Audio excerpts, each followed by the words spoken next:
Hey, it's Dan with Technical Training. I want to talk a little bit today about controllers being offline. We get a lot of questions in training classes or through THD about controllers being offline and what could cause that. Here on the board is a quick list of things that could possibly cause your controller to be offline. At the top of the list we have voltage going to the controller.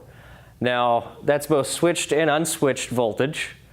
And a lot of our controllers are fed by multiple fuses. You may have a controller ground controlled power relay that's possibly feeding power to the controller as well. A lot of times the controller has to see that ignition switch input before it'll provide ground to those power relays.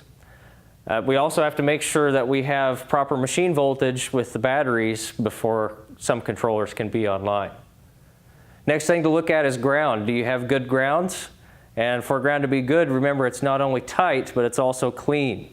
So know where the grounds are at, take them apart, clean them before assembling and tightening the grounds.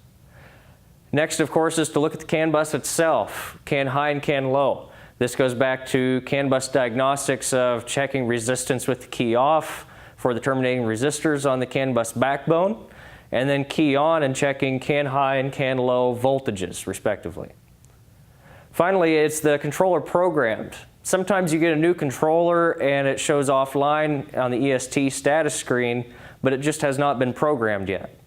So sometimes just a controller that hasn't been programmed can cause an offline problem as well.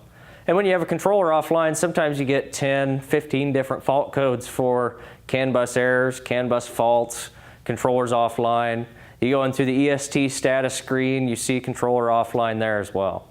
So all of these things could possibly cause a controller to be offline.